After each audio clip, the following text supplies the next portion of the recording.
kutip untuk penyiksaan yang benar-benar penyiksaan, seperti saya kayak ditusuk matanya, kayak disabet, dan itu sekeliling saya cuma ada api dan rasa panasnya kayak kebakar sampai ke daging-daging dalam. Dan disitulah momen saya, bagaimana caranya masih dikasih umur panjang, saya coba untuk tobat. Karena saya tahu Allah Maha Penyayang, Allah Maha Pengampun. Disinilah saya mau belajar pelan-pelan untuk berserah dan menyerahkan. Kenalkan, nama saya Ria Puspitasari, usia saya 29 tahun, saya tinggal di Jakarta. Ya, dulu saya punya pengalaman untuk spiritualnya di dunia hitam, khususnya di praktisi dunia hitam.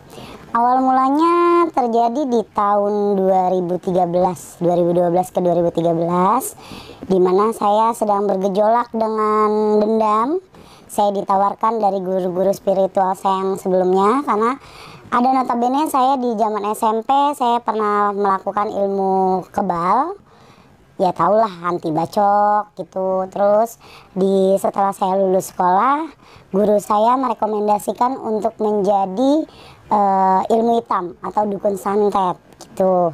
Jadi saya di situ mulai belajar. Saya ada beberapa syarat untuk memenuhi kebutuhan jadi dukun atau praktisi ilmu hitam. Saya puasa 41 hari, berendam 41 malam. Terus banyak makan sajen dan makan makanan yang tidak lazim gitu. Untuk makanan yang tidak lazim di sini ada darah binatang seperti darah ayam cemani, darah ular. Terus kita ada makanan kayak daging babi juga ada, cuma itu hanya persyaratan kecil. Tapi yang lebih ekstrimnya itu kita ada. Saya saat itu usia di 20 atau antara 20-21 tahun lah. Karena itu baru banget lulus sekolah, lulus saya tahun 2011. Saya mulai ketemu sama guru lagi di 2012 pertengahan lah. Nah, mulai kesini sampai 2013 saya menanamkan ya ilmu itu sampai ke prakteknya gitu, praktek di lapangannya. Cuma di sini saya mau garis bawahi kalau selama praktek saya tetap melakukan hal-hal yang sewajarnya manusia lakukan. Saya tetap bekerja, tetap menjalani aktivitas yang lain, karena sebanyak mungkin itu pasien yang datang dan sebagiannya itu semuanya link dari guru saya. Jadi guru saya menelpon ke saya kalau ada pasien yang ingin dikerjakan atau yang mau minta tolong sama saya untuk menyakiti orang lain gitu. Jadi nggak langsung pasien lari ke saya, karena saya kan tetap bekerja, tetap ngurusin, ya saya dulu punya suami, punya bapak, punya orang tua. Jadi nggak semuanya dari yang datang langsung ke saya. Malah lebih 80% itu saya ditelepon dari guru saya untuk mengerjakan pasien-pasiennya beliau gitu. Latar belakang paling pertama itu saya dendam. Kedua, karena saya tahu saya tidak berduit, tidak memiliki uang banyak. Saya tahu keadaan ekonomi keluarga saya sangat minim. Disinilah saya melakukan apa yang saya mau. Dengan dendam saya lakukan untuk menyakiti orang tanpa menyentuh badannya dengan tangan saya sendiri gitu. Jadi kan tak ketahuan ya, kan kalau langsung saya pukul atau saya sakitin dia gitu, itu ketahuan dan saya tahu untuk hukumnya ada. Nah, saya melakukan ini karena ya lebih ke dendam aja, dan saya melihat nominal. Kalau untuk dendam yang malah pribadi saya hanya sedikit yang terbalas. Karena lebih banyak itu orang yang datang ke saya dengan cerita-cerita mereka yang pernah saya alami itu sakit hati. Jadi saya menolong orang itu, ya udah dulu gue pernah ngelakuin itu, gue dulu pernah sakit hati karena itu, gue bantuin kayak gitu. Cuma saya di sini melakukan halnya nggak terlalu ekstrim, karena saya untuk menyakiti aja. Kalau untuk sampai mentiadakan atau membunuh itu sampai bikin si korbannya ini meninggal hanya 2 kali, dan itu karena benar-benar udah dibayar lunas dan semua persyaratannya dia lakuin ya bisa sesuai dengan persyaratan yang saya mau, hanya 2 kali. Selebihnya intensnya saya hanya bikin orang celaka, sakit gitu aja. Kalau berpengaruhnya itu saat saya melakukan tidak kelihatan, karena kan kita lagi ngelakuin ya. Setelah saya selesai, saya mulai hijrah, sudah mulai ya melepaskan. Nah itu baru berasanya gitu. Contoh kayak ekonomi aja deh, nggak usah yang jauh-jauh. Ekonomi, masalah jodoh saya dengan suami saya berakhir. Pokoknya semua kehidupan saya itu jadi berantakan. Dan parahnya lagi sampai kalau misalnya saya melakukan sedikit kebenaran itu dibalasnya jadi kejahatan. Jadi nggak ada benernya yang saya lakuin. Kadang mau pengen balik lagi ke yang dulu tapi kita lagi hijrah. Ya banyak cobaannya. Jadi apapun karmanya itu pasti berlanjut dan berlaku. Contoh saya ngebantuin orang. Saya ngebantuin orang. Ada orang yang nggak seneng sama saya. Dibilang jangan mau sama Ria. Saat itu ya, bukan saat sekarang. Saat itu jangan mau sama Ria, dulu kan dia praktisi gitu. Jadi malah oh mendingan gue sekalian aja jadi praktisi lagi gitu. Jadi kayak nggak percaya kalau saya itu sudah X atau sudah kembali yang benar gitu, sudah tidak lagi melakukan praktisi ilmu hitam. Saat saya melakukan ritual untuk penanganan ke pasien saya, ke korbannya, nah di situ saya dibalikin gitu. Ilmu saya tuh ada yang mengembalikan lagi ke saya gitu. Saya dibalikin dengan mungkin kesaktian dia lebih tinggi di atas saya. Di situ saya balik dapat ancaman dari ya Tuhan juga. Saya akuin dari Tuhan maha segalanya. Saya dibuat seperti orang kebakar, kesiksa. Itu memang tahapnya 1 bulan. Cuma rasa sakitnya itu sebenarnya lebih dari 1 bulan. Cuma saya kutip untuk penyiksaan yang benar-benar penyiksaan seperti saya kayak ditusuk matanya, kayak disabet, dan itu sekeliling saya cuma ada api dan rasa panasnya kayak kebakar sampai ke daging-daging dalam. Itu hanya 1 bulan, itu yang parahnya. Dan disitulah momen saya bagaimana caranya masih dikasih umur panjang, saya coba untuk tobat. Coba untuk melepaskan, karena di sini ada persyaratan yang kutip, kalau misalnya saya mau melepaskan tanpa harus saya diruqyah atau dicabut, bisa saya kembalikan ke yang punya gitu. Jadi ya udah, saya berusaha sebelum saya nggak ada nyawanya atau saya diambil atau mati, mendingan saya tobat, karena saya tahu Allah maha penyayang, Allah maha pengampun. Disinilah saya mau belajar pelan-pelan untuk berserah dan menyerahkan semua hidup saya sama Allah. Kalau di sini memang ada penumbalan. Kalau saya melepas ilmu hitam saya, guru saya itu meninggal, dan itu sudah terjadi. Guru dengan teman-teman saya semuanya habis. Jadi kalau untuk ke keluarga, mohon maaf, perjanjian saya hanya tidak boleh melepas ilmu itu kalau tidak diizinkan, atau kalau tidak dibolehkan sama guru saya, nggak boleh. Jadi kalau guru saya mengizinkan untuk saya melepas, baru dibolehin. Karena saya melepasnya paksa, saya sendiri kemauannya, yaitu semua kembali ke guru saya. Jadi tumbalnya itu guru saya dengan murid-muridnya. Enggak, karena saat enggak ada. Saya untuk melepas itu tidak ada minta izin ke siapapun. Saya dari hati saya yang paling dalam, saat saya ngerasa diri saya udah kesiksa, masih ada waktu untuk tobat, saya tobat. Dan itu secara ajaib dari Allah ya.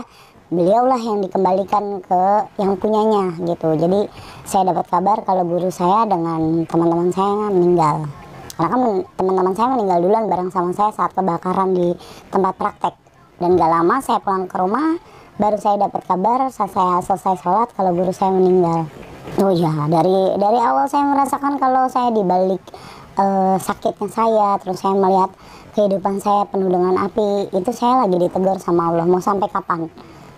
Kalau saya tidak melanjutkan untuk ibadah atau saya bertobat, mungkin mati jadi orang musyrik, orang kafir. Jadi makanya di situ teguran dari Allah yang bikin saya sadar sampai sekarang saya bisa ngomong di sini.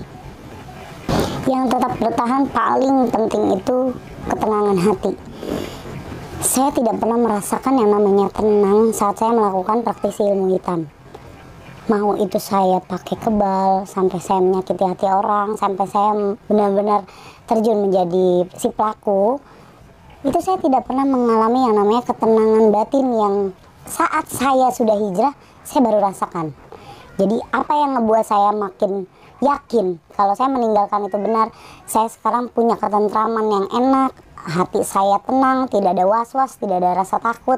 Kalau soal rezeki, saya yakin di saat saya lagi mau menjalankan yang kebenaran, Tuhan pun mengiringi saya, di belakang saya, depan saya, kanan, kiri, atas, bawah saya, semuanya itu Tuhan yang menjaga saya. Kalau hasil dari saya melakukan praktisi hitam itu tidak ada hasilnya, karena uang yang saya dapetin habis begitu aja. Entah saya pakai buat hura-hura, senang-senang, balik lagi uang setan, ketemunya habis sama setan. Jadi tidak ada tabungan, tidak ada apapun, karena setelah saya masuk ke dunia perhijrahan atau saya mau istiqomah, semua yang saya punya nol, habis. Nggak tahu itu uang ada di mana, pokoknya habis, nggak ada. Jadi Tuhan mungkin ngambil lagi. Dan saat saya terjun ke praktisi hitam pun, uang dikasih mau 30 juta itu habis cuma dalam waktu 2 hari. Dan nggak tahu uang itu untuk apa aja. Saya nggak bisa, saya dan nggak punya juga kendaraan, saya nggak punya rumah. Jadi bagi saya tidak ada sama sekali menguntungkan. Kalau pendapat saya gini, memang manusia itu sudah ditakdirkan sama Allah bagaimana cara dia hidup, mati, ataupun lahir. Itu sudah digariskan ya. Kita menjalankan, walaupun saya saat jadi praktisi, gimana pun cara saya untuk mematikan orang itu, ada yang nggak mati-mati karena memang belum jalannya. Tapi ada yang sampai mati itu memang udah jalannya Tuhan berikan kepada kita begitu. Jadi balik lagi, kalau mindset yang dulu mah kayak ngerasanya sakti. Kalau mindset saya sekarang, kematian itu memang udah di tangan Tuhan. Mungkin Tuhan menjatuhkan kematian kita dengan cara kayak gitu, dengan cara disakitin sama goib. Dan kita nggak tahu itu meninggalnya bagaimana gitu. Atau mungkin dia berhalusinasi dengan rasa sakit yang begitu tajam, halusinasi terus, jadi sakitnya dia makin kuat, selalu konsumsi obat, contoh ke dokter, konsumsi obat untuk penenang atau segala macam. Jadinya yang tadinya non medis jadi malah medis. Nah itu kan badan ya jadi yang sakit. Nah, balik lagi semuanya itu peraturan ada di Allah. Ya balik lagi ya, wallahu alam bisawab. Saya nggak bisa ngucapin itu diterima sama Tuhan atau itu karena Tuhan ya. Saya percaya kematian itu hanya ada Allah, rahasia Allah. Kalau untuk secara umum pasti tidak, karena ini kan hal gaib ya. Dan yang lebih peka itu pasti si badan atau keluarga atau orang yang bisa melihat gitu. Nah kalau sudah merasa memang ya nih gue kayaknya diguna-guna orang. Kalau untuk ruqyah sendiri bisa, cuma lebih efektif minta tolonglah untuk orang yang lebih mengerti atau ke ahlinya gitu. Boleh ke kiai, ustadz, atau praktisi di ilmu putih yang sering pengobatan gitu. Jadi lebih apa ya, tangan mereka lebih cepat untuk mengeluarkan apa yang ada di badan kita kalau memang terguna-guna atau kena ilmu hitam gitu. Tapi kalau untuk kasat mata seperti mata awam itu nggak akan pernah terlihat dan terdeteksi. Kalau dari deteksi diri satu ya pasti dari hati. Dan biasanya orang-orang yang praktisi ilmu hitam kan ngerasain mungkin badannya sakitnya di jam-jam tertentu atau lewat mimpi gitu. Jadi kalau diri sendiri sih saya yakin pasti itu peka kalau ini bukan penyakit biasa. Karena kalau penyakit biasa di medis itu tertera, kalau penyakit hitam atau non medis ya nggak ada di medis. Mau MRI atau mau USG atau segala macam kontrol itu nggak ada. Sangat mudah sih sebenarnya. Satu, yang paling penting ini, mau kita rajin sholat, mau kita dengan kegunaan iman kita, mau apapun itu jangan pernah singgung hati orang dengan lidah, dengan perilaku kita, dengan ucapan kita. Jadi kita tetap berbuat baik sama orang. Kalau ada orang yang iri, sirik, dengki, itu masing-masing manusia ya. Lebih membentengi diri dari ibadahnya, ngajinya, berhubungan baik sama orang lain. Kalau sekiranya kita melakukan kesalahan, kita minta maaf. Tapi di luar itu semua, manusia tetap ada sifat setannya. Jadi mau kita sudah merasa sudah baik, tetap itu ada yang melakukan. Tapi mudah-mudahan yang melihat video saya sih tidak ada ya, dijauhkan semua dari manusia-manusia yang iri, sirik, dan dengki. Jadi ibadah baru toleransi ke sama umat manusia. Kalau ke depan saya akan melakukan hal semua yang menurut saya baik, tetap di syariat Allah, tetap di jalan Allah. Jadi apapun yang saya lakukan sekarang untuk menolong sama manusia, yang paling penting saya juga mendekatkan diri saya selain ke Allah sama keluarga saya. Karena saya tahu sekian tahun saya tidak pernah dekat sama keluarga saya, tidak pernah mau pulang, tidak pernah bisa berdampingan dengan keluarga saya. Jadi kalau ke depannya mau ditanya apapun yang saya jalani sekarang, saya menjalankan sesuai syariat yang Allah ajarkan.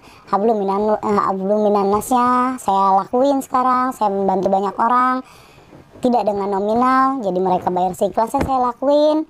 Terus saya tetap berserah diri sama Allah. Itulah yang saya mau lakuin ke depannya, ngurus anak dengan baik, dengan rezeki yang halal.